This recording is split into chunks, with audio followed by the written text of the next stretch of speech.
Hello, everyone, and welcome back to Storytime. If you're new here, I am Monk, and I'd like to read you a story.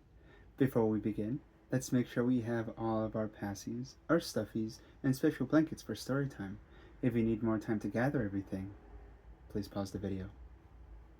Today's story will be Stand Tall, Molly Lou Melon by Patty Lavelle and illustrated by David Cadbro. She's so small. Wowee. And look, it's one of those books you can dedicate to somebody or someone can dedicate to you. I wonder who those are. Let's find out. The title page. And look, looks like there's some ballerina shoes there. I wonder if she's a dancer. Are any of you dancers? Do you like to dance? Let me know. I'd like to know.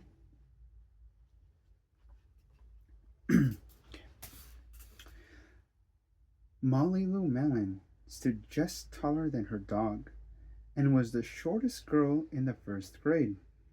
She didn't mind. Her grandma had told her, "Walk as proudly as you can, and the world will look up at you." That's so sweet. What do you guys think of this art? I love this art. There's a cat in that corner there. There's a ladder to get up to her big bed. I love that. Look how small she is. Wowee. I love this art. Okay. So, she did. She is. A brave little one. Look how many pets she has. She has a doggo. There's a turtle there, a cat, a parrot, and looks like a sibling there. And look, looks like there's an instrument there. Looks like a tuba. Do any of you play instruments? Let me know. I'd like to know. Molly Lou Melon had buck teeth that stuck out so far she could stack pennies on them. She didn't mind. Her grandma had told her, "Smile big, and the world will smile right alongside you." I think there are other pennies and parrots watching her.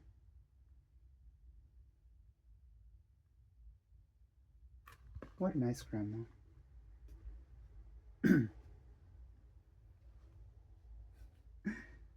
So, she did. At least she's happy. I love that. There's nothing better in this world than a happy, healthy baby.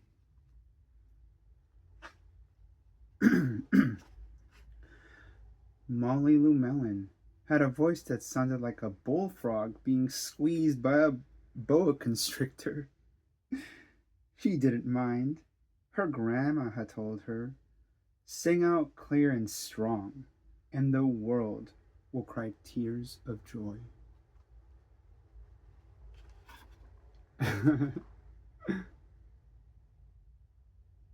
She seems like a sweet kid, though. Look at this pond here, maybe. Lots of bugs around. Look at that bullfrog just.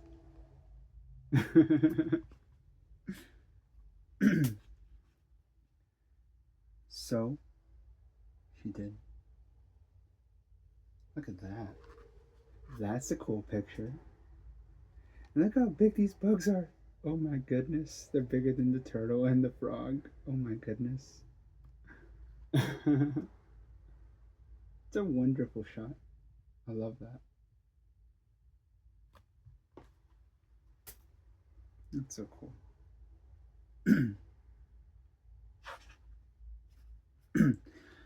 Molly Lou Melon was often fumble fingered. She didn't mind. Her grandma had told her, "Believe in yourself, and the world will believe in you too."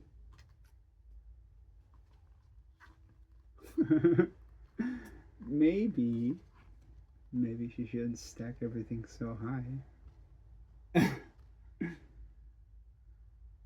Maybe she's not so clumsy. Are any of you clumsy? Do any of you like to sing? Let me know. I like to sing. So, she did. Doesn't seem so clumsy there. Look, everybody watching. Look at that cat just doing his best. This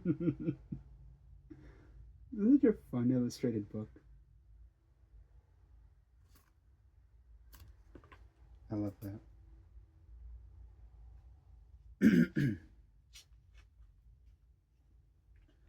Then, Molly Lou Melon moved to a new town. She had to say goodbye to her grandma and all of her friends.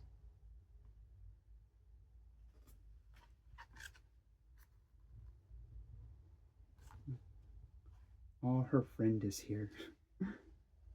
And there she is.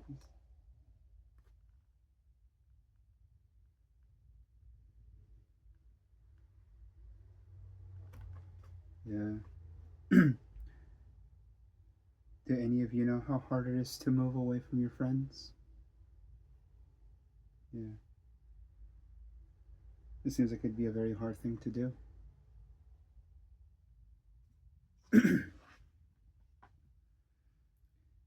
And started in a new school. Getting on the bus.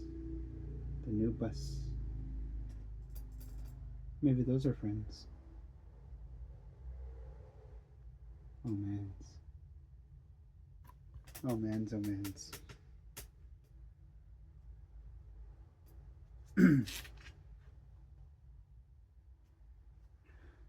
On the first day of school, Ronald Durkin called her Shrimpo in gym class. Then the game started.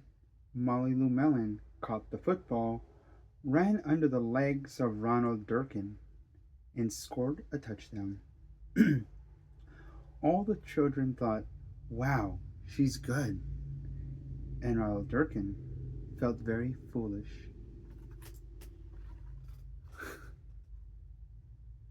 Look at that.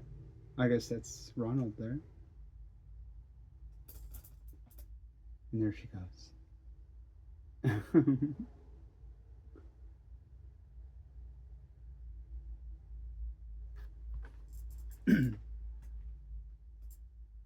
My goodness. It's not okay to call people names. On the second day of school, Ronald Durkin called her Buck-toothed Beaver. Molly Lou Melon took out her pennies, stacked 10 high on her teeth, and smiled as big as day. All the children smiled with glee, and Ronald Durkin felt very foolish. Look at that. Look at she's even hopping.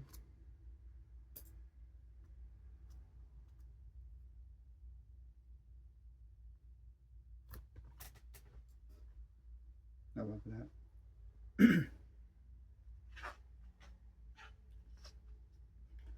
On the third day of school, Ronald Durkin said, "You sound like a sick duck.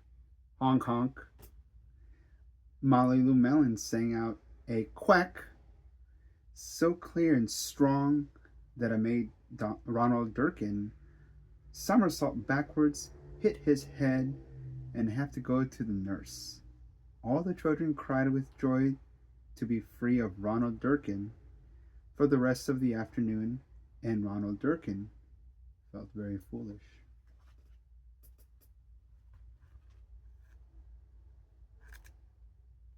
My goodness. He's so big. He's so big.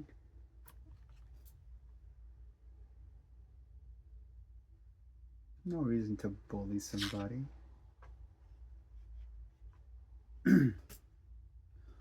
On the fourth day of school, Ronald Durkin said she'd made the snowflake all wrong, but Molly Lou Melon opened up her paper and revealed the most beautiful snowflake of all.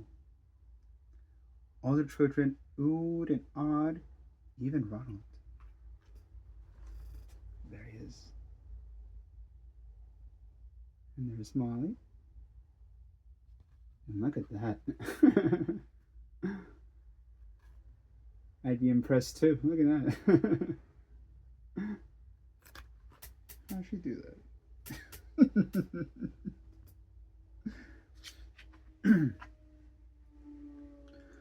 On the fifth day of school, Ronald Durkin brought Molly Lou Melon a stacking penny and her tooth and smiled at her.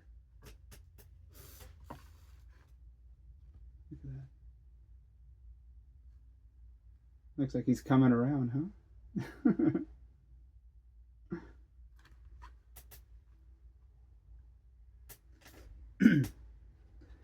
Maybe he's done being foolish. That night, Molly Lou Melon took out a pencil and paper and wrote a letter to her grandma.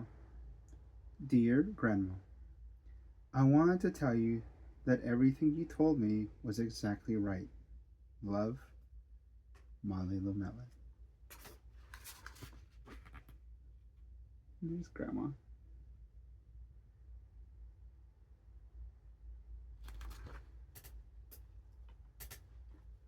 The end.